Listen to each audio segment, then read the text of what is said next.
नमस्कार बच्चों, आज मैं आप लोगों के लिए अभिव्यक्ति और माध्यम से 10 महत्वपूर्ण प्रश्न लेकर आया हूं जो आपके टर्म 2 एग्जाम से जो 2 मई 2022 को होने वाला उसमें सबसे ज्यादा महत्वपूर्ण होने वाला है। लगभग यहां से आपका प्रश्न आ भी जाएगा।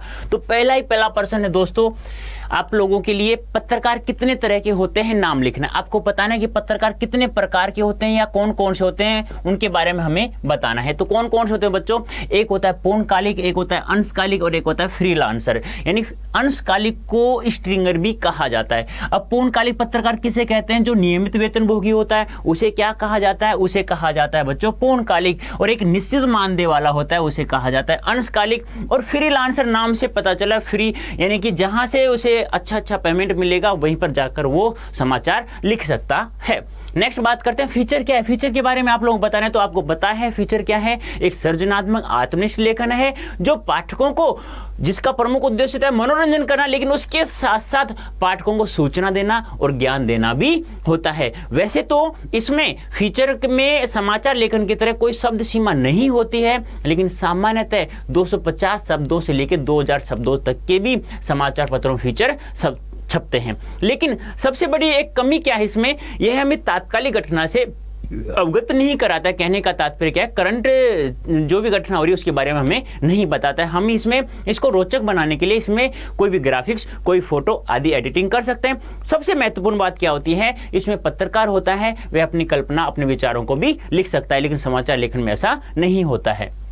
नेक्स्ट है बच्चों, फीचर और समाचार में अंतर क्या है। तो मैंने अभी बताया है क्या कि समाचार लेखन में तो पत्रकार जो होता है वह अपनी कल्पना और विचारों को नहीं लिख सकता है, लेकिन यहां पर लिखा जा सकता है फीचर लेखन में।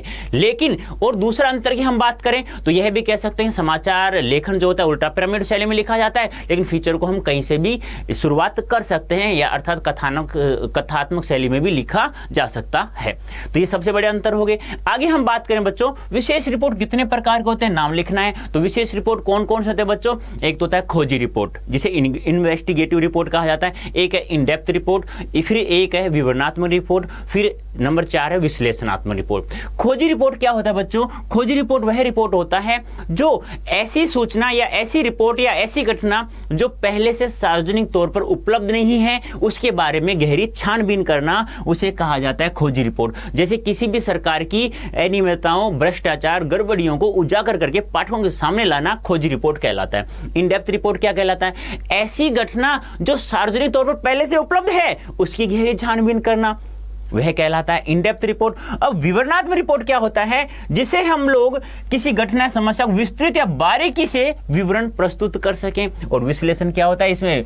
इसमें विश्लेषण और व्याख्या पर क्या दिया जाता है? जोर दिया जाता है। विश्लेषण और व्याख्या पर क्या दिया जाता है? जोर दिया जाता है। तो समझ में आया आप लोगों को। नेक्स्ट बात करते हैं बच्चों, बीट रिपोर्टिंग और विशेषीकृत रिपोर्टिंग क्या होता है। तो इसी नाम से पता चल रहा है हम लोगों को कैसे कि विशेष यानी विशेषीकृत रिपोर्ट यानी विशेष रूप से, और बीट होते हैं सामान्य रूप से। तो बीट रिपोर्टिंग के लिए संवाददाता उस क्षेत्र की जानकारी और दिलचस्पी होना पर्याप्त है। इसके अलावा एक बीट रिपोर्टिंग आमतौर पर अपनी बीट से जुड़ी सामान्य खबरें ही लिखनी होती हैं। लेकिन विशेषीकृत रिपोर्ट में क्या होता है? संवाददाता सामान्य खबरों से आगे बढ़कर उस विशेष क्षेत्र के बारे में जुड़ी घटनाओं और मुद्दों, समस्याओं को बारीकी से विश्लेषण करके उसे पाठकों के सामने उपस्थित करवाना, उसे कहा जाता है विशेषीकृत रिपोर्टिंग। लेकिन बच्चों ये ध्यान रखना, बीट कवर करने वाले रिपोर्टर को संवाददाता कहा जाता है और विशेषीकृत रिपोर्टिंग करने वाले को विशेष संवाददाता कहा जाता है। ये आपको ध्यान में रखना है। नेक्स्ट है बच्चों, 6 ककारों में से कितने ककार सूचनात्मक तथ्यों पर आधारित होते हैं और कितने ककार विवरणात्मक, व्याख्यात्मक, विश्लेषणात्मक पहलू पर जोर देते हैं। तो ककार कितने होते हैं बच्चों? 6 ककार होते हैं, जिसमें जो प्रथम 4 होते हैं क्या, कौन, कहां और कब, ये तो होते हैं सूचनात्मक तथ्यों पर आधारित होते हैं। और बच गए कौन से, क्यों और कैसे, 2 अंतिम हैं जिनका वो होते हैं विवरणात्मक और व्याख्यात्मक और विश्लेषणात्मक तथ्यों पर जोर देते हैं। यानी कह सकते हैं हम लोग, जैसे कि उल्टा पिरामिड शैली होती है जो 3 भागों में बटी होती है, इसे इंट्रो भी कहा जाता है, इसे बॉडी कहा जाता है और इसे समापन कहा जाता है। तो इसमें बच्चों इन 4 का प्रयोग किया जाता है और इन दोनों में इन 2 का प्रयोग किया जाता है।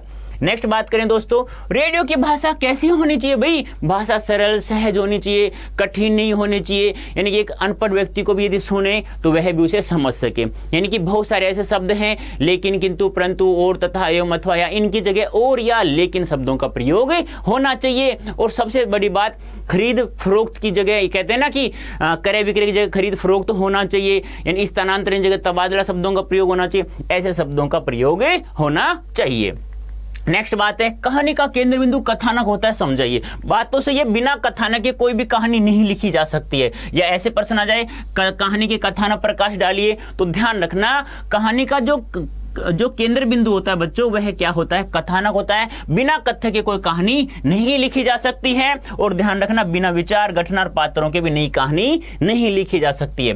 कथानक में प्रारंभ से लेकर अंत तक सभी घटनाओं, सभी पात्रों के बारे में समझा दिया जाता है। अर्थात हम कह सकते हैं बिना घटना के हम कहानी को आगे नहीं बढ़ा सकते हैं। ठीक है बच्चों। नेक्स्ट है हमारा, नेक्स्ट क्वेश्चन है, रेडियो नाटक में समय के अनुसार पात्रों की संख्या कितनी होनी चाहिए? रेडियो में जो कोई भी कहानी होती है उसे रेडियो नाटक में परिवर्तित कर रहे हैं हम लोग, तो समय के अनुसार कितने कितने पात्र होने चाहिए?